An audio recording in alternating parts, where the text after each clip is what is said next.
Welcome back to the deep dive. It is good to have you here. Today, we are doing something a little different. Usually, we are obsessed with the new. We talk about how to build things, startups, tech stacks, habits, cities. But Let me.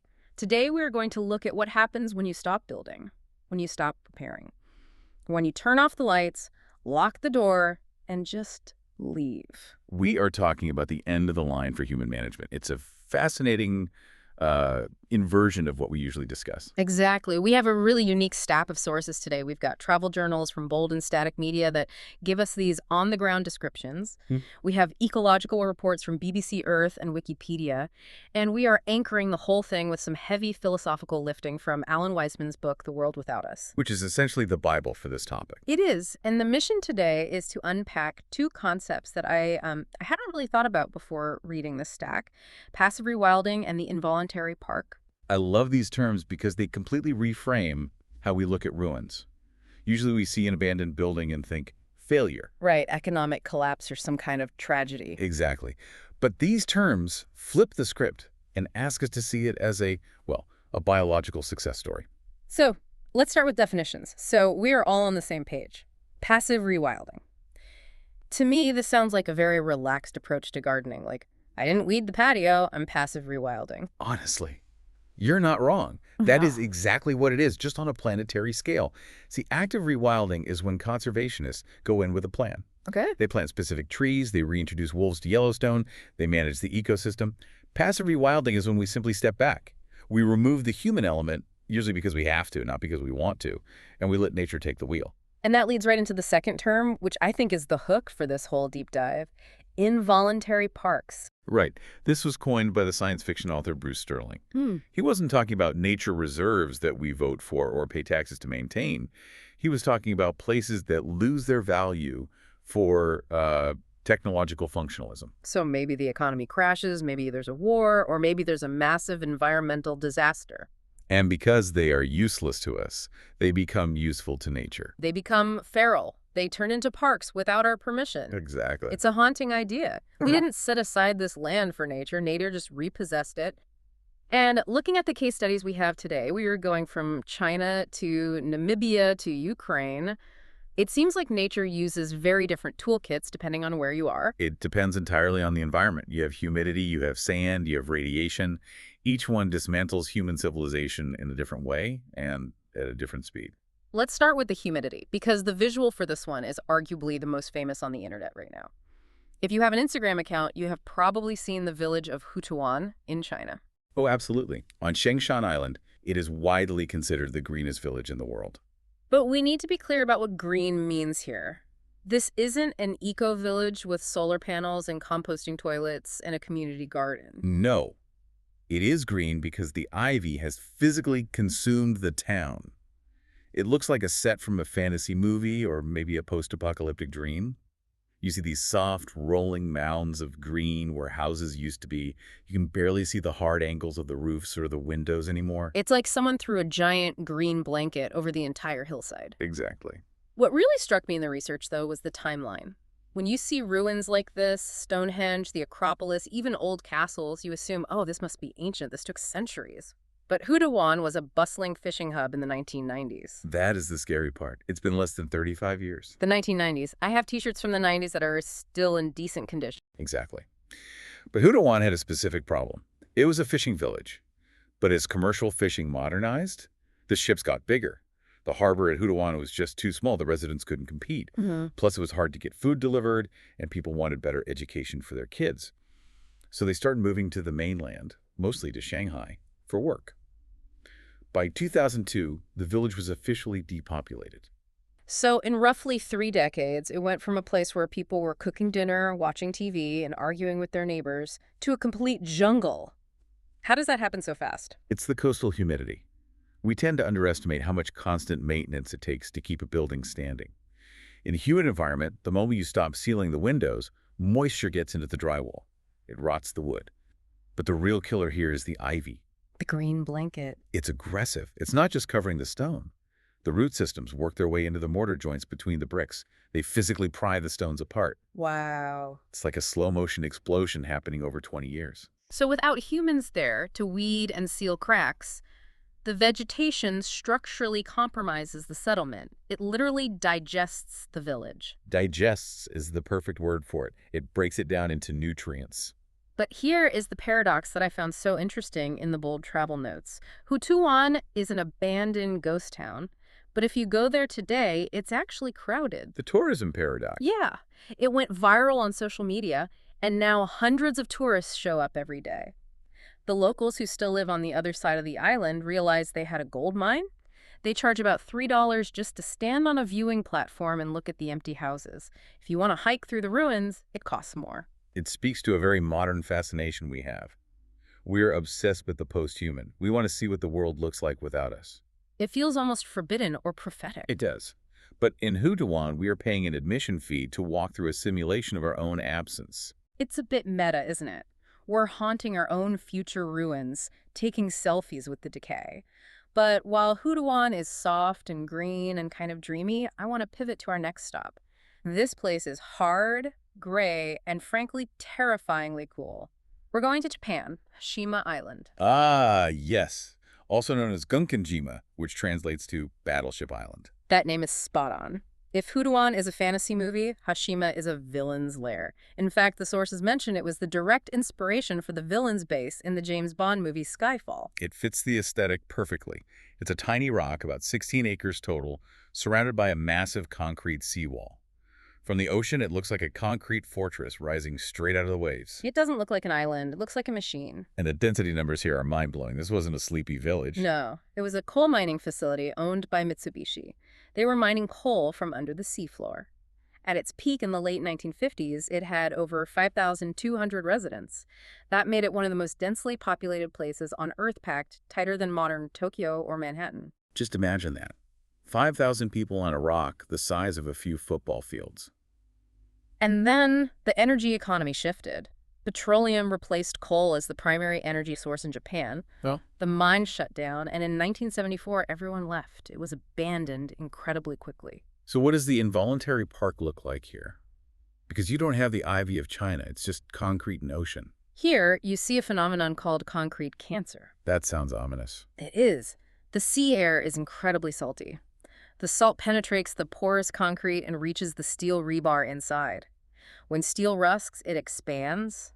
It actually gets bigger. Right. That expansion pushes against the concrete from the inside out, crashing it. So you have these massive apartment blocks that are just crumbling, chunks falling off into the sea. It's a much slower death than the wooden houses in China, but it feels more violent somehow. It does, and we should pause here because the sources highlight that Hashima isn't just a cool aesthetic object for photographers. It has a very dark history. Right.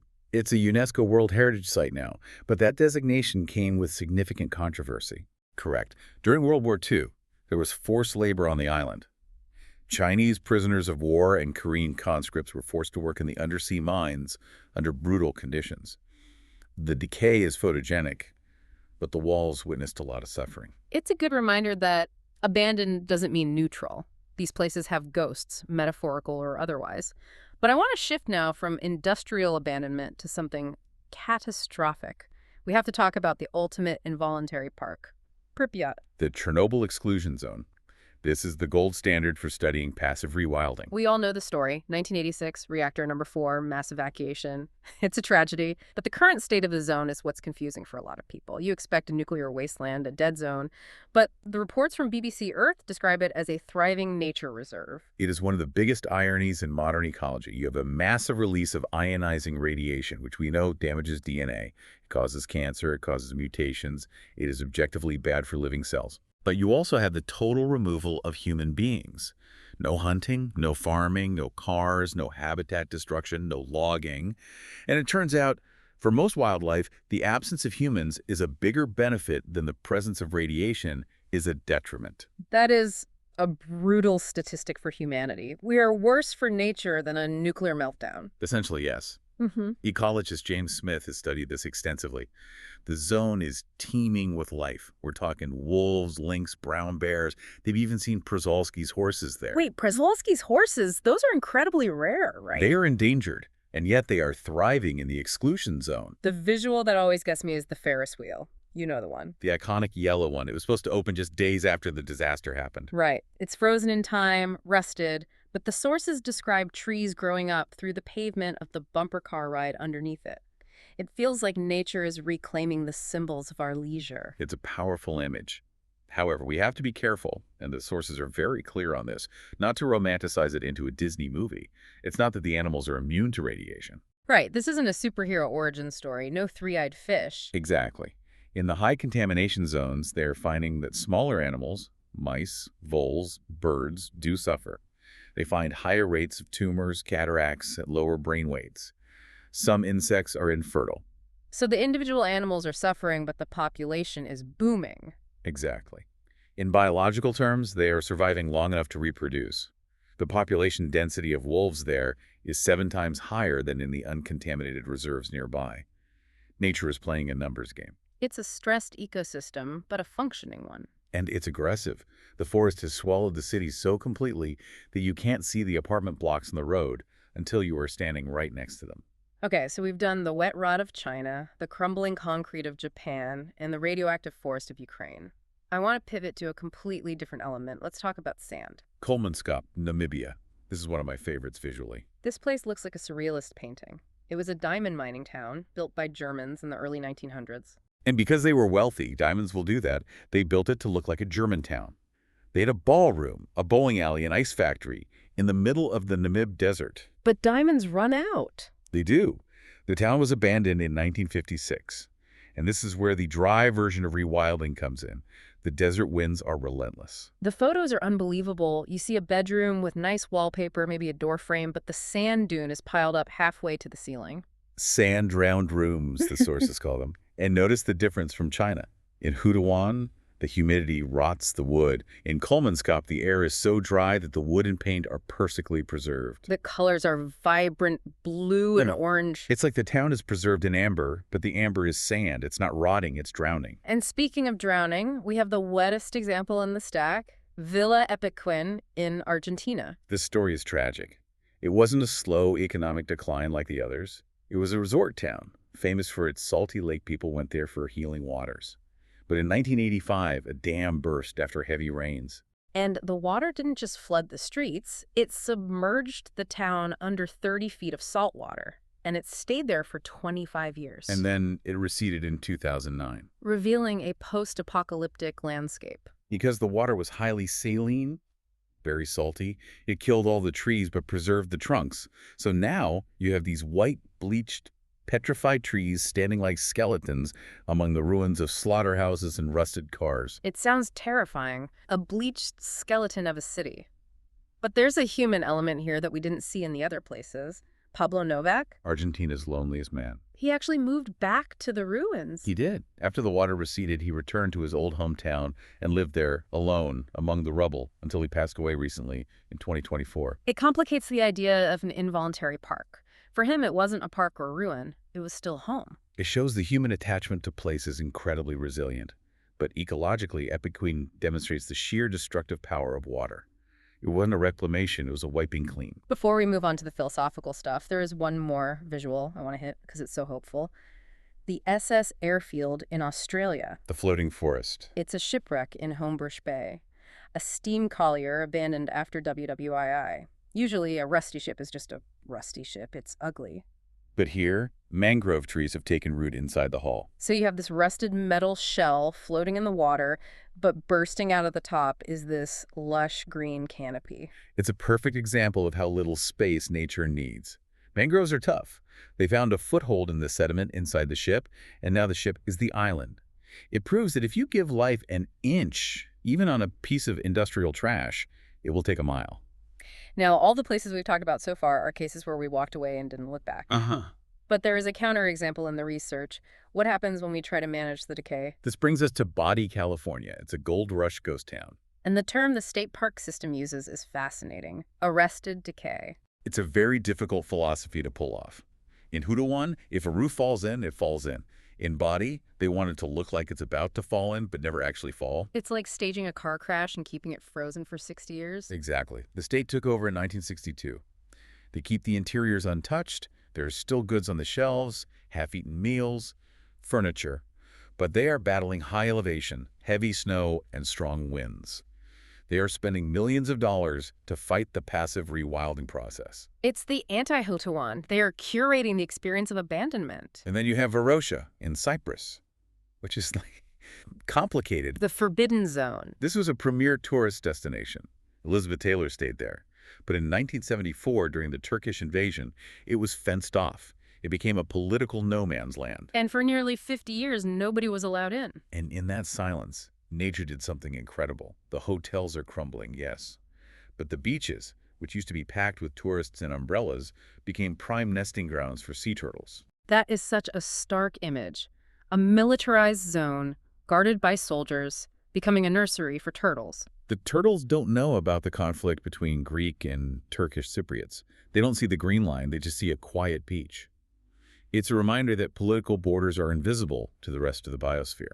The sources mention it's been partially reopened as of 2020, which is controversial, but for decades it was this accidental laboratory right next to a populated city. People in Famagusta could sit in a cafe and look through a fence at a city that was slowly dying just a few meters away. We've toured the world vines, sand, radiation, rust, but I want to land this plane with Alan Weisman. His book, The World Without Us, is the framework for all of this. It really is. He poses the big thought experiment. If humans vanish tomorrow, just poof, gone. Yeah. What happens to all our stuff? And he breaks it down into a timeline that is honestly kind of stressful to hear. So let's walk through it. Say everyone disappears right now. What happens first? It starts fast. Weisman points out that the biggest enemy is water, specifically groundwater. In cities like New York or London, the subways only stay dry because of massive pumps that run 247. So if the humans vanish, the power plants shut down, the pumps stop. Within roughly 48 hours, the subways flood almost immediately. The columns supporting the streets start to rust. Then the water starts eroding the foundations of the skyscrapers. But on the surface, what about my house? Winters do the damage. Pipes burst because there's no heat. Roofs leak. Once water gets inside a house, it rusts the nails holding the shingles. The wood rots. The drywall turns to mush. Weisman estimates that your average suburban residential neighborhood would be a forest within 500 years. 500 years? That's nothing in geological time. That's a blink. A blink. Your house, my house. Just a lumpy hill in the woods. But surely something survives. We build big things. We build for the ages. The big things, glass and steel, are surprisingly fragile. They rely on maintenance. The things that last are the things we consider trash. Let me guess. Plastic. Plastics. Ceramic tiles, stainless steel cookware, the aluminum parts in your dishwasher. In 10,000 years, if aliens land, they won't find the Empire State Building. They'll find a layer of sediment filled with plastic forks and bathroom tiles. That is humbling. What about the monuments? Mount Rushmore. Really? It's granite. Granite erodes at a rate of about 1 inch every 10,000 years. So long after the cities are dust, the faces of the presidents will still be staring out over the plains. A forest-covered continent? And just those 4 stone faces left? That is an eerie thought. And even further out, the Voyager Golden Record and our radio waves, they will outlast the Earth itself. It really puts things in perspective. We tend to think of our civilization as this permanent, unshakable thing, but Weisman is saying we are just a surface layer. We are a biological event, and the planet has a way of scrubbing the slate clean once the event is over. So, bringing it back to the listener, why does this matter? Why should we care about a sandy room in Namibia or a vine-covered house in China? I think it changes how we see our place in the world.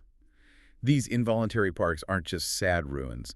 They are proof of the planet's vitality. There's that saying, nature abhors a vacuum. It rushes in to fill the space. Exactly. When we step back, life steps forward. Whether it's recovering from a nuclear disaster or just an economic downturn, life is resilient.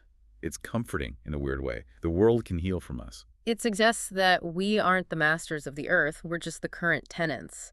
And the landlord is waiting for us to move out so she can redecorate. That's a very apt way to put it. So here is a thought to leave you with today. If these abandoned places, these involuntary parks, are just forests in waiting, does that change how you see your own city? Are we just living in future forests that haven't sprouted yet? Next time you're walking down the street and you see a dandelion cracking through the concrete sidewalk, don't just see a weed. See it as an advanced scout. It's the first wave of the reclamation, just waiting for the maintenance to stop. It's playing a long game. Thanks for diving in with us. We'll see you next time.